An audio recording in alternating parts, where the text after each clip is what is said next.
Olá, estudantes e professores. Estamos começando um menu de conteúdos, que é aquele formato de aula que eu começo a falar sobre o tema aqui no estúdio e depois o professor ou a professora aí na sala de aula irá prosseguir com um debate com vocês. Qual que é o tema da nossa aula de hoje? A gente vai falar sobre o projeto de vida e a gravidez na adolescência.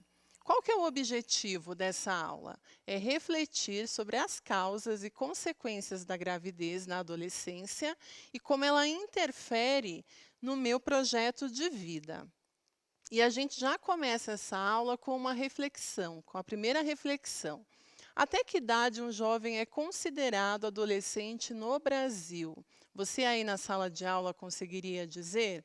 A gente vai ver de acordo com a legislação. Então diz lá na tela, no Brasil, o ECA, que é o Estatuto da Criança e do Adolescente, afirma que é criança o indivíduo até 12 anos de idade incompletos. Então, enquanto essa criança não completou 12 anos de idade, ele ainda é considerado criança.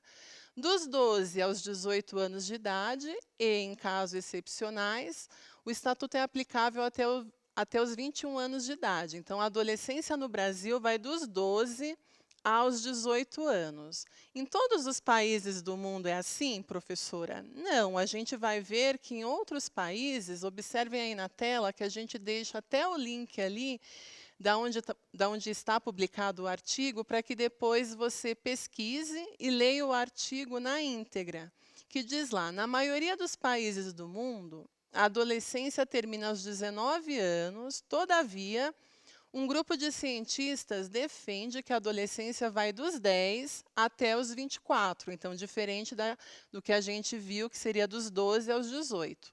Pois os jovens estudam cada vez mais e adiam o casamento e a maternidade e paternidade, morando durante mais tempo com os pais. Não vai dar para a gente aprofundar essa questão, mas está ali o link do artigo, que depois você pode ler e ver quais são as justificativas desses cientistas para prolongar essa adolescência. Até porque, como a gente acabou de falar, a gente percebe que os jovens estão morando muito mais tempo com os pais, né, e aprofundando na questão do mercado de trabalho, ou mesmo por questão do desemprego, eles ficam mais tempo na casa dos pais, e o artigo também fala da questão da neurologia, né? Como é que o nosso cérebro ainda não atingiu a maturidade que deveria atingir aos 18 anos. Então, fica aí a sugestão do artigo, mas prosseguindo, diz lá, o que dizem os médicos ginecologistas? Você sabia que no Brasil, a cada 5 partos, uma acontece em meninas menores de 15 anos? Uma gestação nessa fase pode acarretar uma série de riscos, já que o corpo ainda não está devidamente formado para uma gestação, e isso pode gerar uma série de doenças durante e após o parto, trazendo riscos de morte tanto para a gestante quanto para o bebê. Além disso, há os riscos sociais, baixo rendimento escolar ou evasão escolar. A gente sabe, né, professor e a professora que está aí na sala de aula, que a maior causa, uma das maiores causas da evasão escolar é a gravidez na adolescência. Eu não vou aprofundar muito aqui, até porque a gente tem um vídeo e depois aí na sala de aula, o próprio professor pode aprofundar essa questão com vocês. Observem aí na tela que a gente colocou algumas causas multifatoriais. Então, a causa dessa gravidez na adolescência pode ser social, pode ser familiar, pode ser pessoal, pode ser escolar, né? Causas escolares, pode ser um problema de saúde pública e também pode ser a ausência de diálogo. Até porque a gente vai entrar, quando a gente ver o vídeo, na questão do tabu sobre a sexualidade. Eu poderia explicar cada causa, mas eu vou preferir que a médica ginecologista no vídeo e a psicóloga aprofundem mais cada uma dessas causas. Então, observe aí na tela quais são as consequências da gravidez na adolescência. Então, como a gente disse, evasão escolar.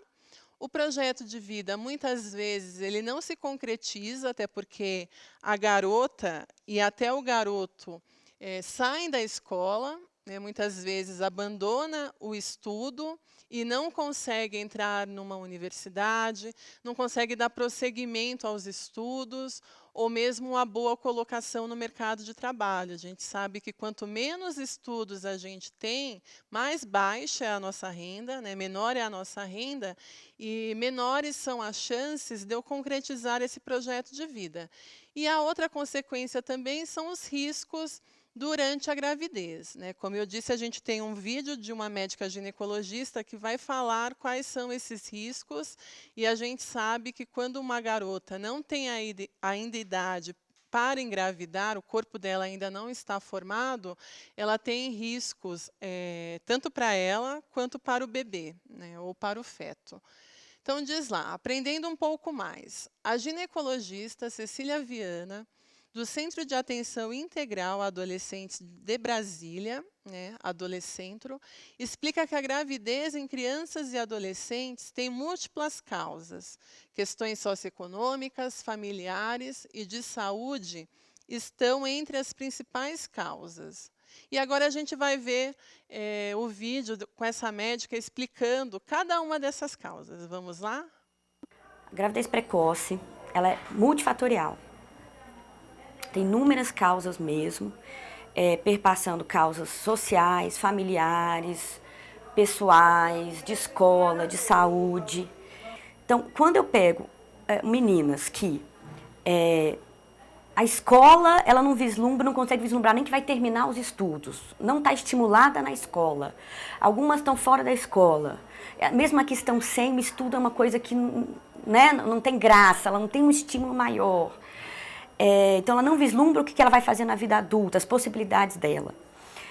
Então, essa é uma das grandes causas, falta de um planejamento de vida, falta de estímulo, projetos de vida. A outra é uma situação de vida que está sofrida. Então, o que pode levar a isso? Geralmente, relações familiares difíceis, relações familiares pouco afetuosas, com pouco vínculo, violência física e emocional em casa. Então, leva uma adolescente a não estar com sensação de pertencimento numa família, dela estar angustiada, dela estar sofrendo. Um sistema de saúde onde eu não tenho uma abertura ainda para adolescente chegar. Por exemplo, adolescente, por lei, ela tem direito à consulta sozinha. Ela tem direito a vir no ginecologista e pedir contracepção. Isso, apesar de estar já concretizado em lei, isso muitos profissionais ainda não têm. Não se sente segurança para fazer isso. Então ela só pode vir com os pais. Muitas vezes os pais não estão de acordo dela estar tendo relação sexual. Então ela não consegue acesso ao método. A gente tem também, que é um outro lado, um outro laço, um outro ramo da gravidez precoce, que é a gravidez precoce fruto de violência sexual. E a gente tem dois tipos, né?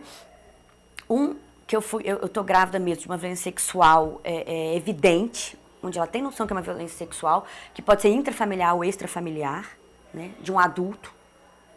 E tem a violência que muitas vezes ela não tem noção que é violência, que são namoros com meninos, jovens ou adultos mais velhos. Então, uma menina de 13, 14 namorando um menino de 18, 19, 20, 25.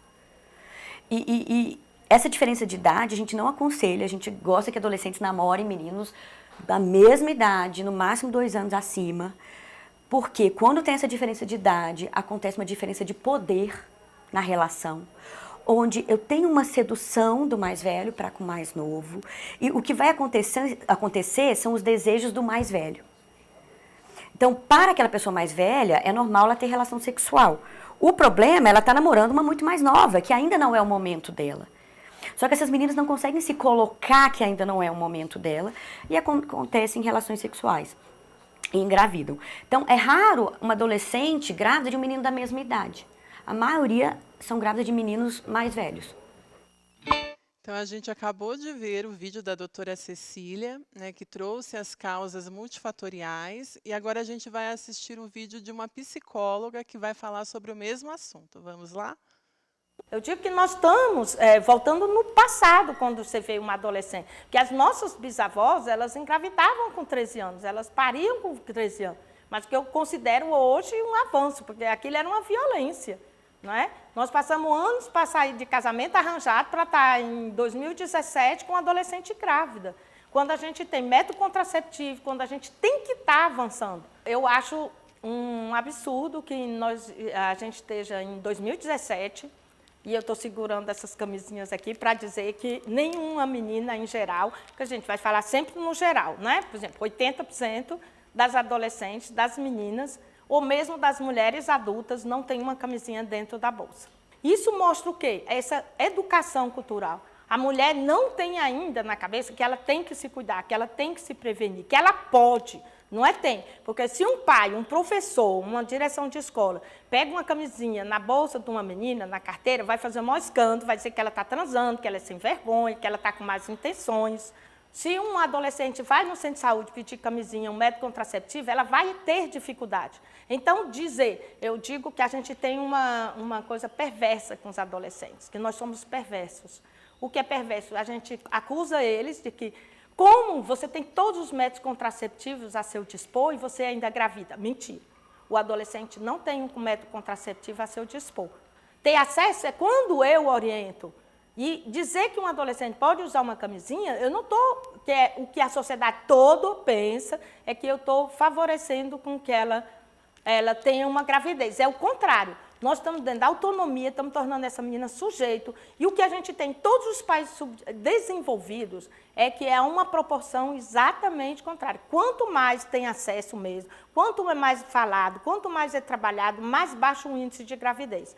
Então, esse discurso nosso de que não pode, tem que... Sabe, ele só provoca a gravidez na adolescente, porque não prepara.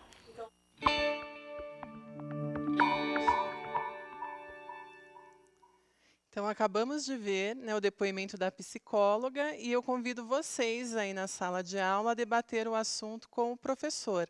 Lembrando que tem uma bibliografia, então, para você que quer se aprofundar, a gente deixou aqui o link de alguns artigos, né, e de vídeos para que você possa assistir ou ler e debater com mais profundidade aí na sala de aula. Eu agradeço a presença de vocês e até a nossa próxima aula.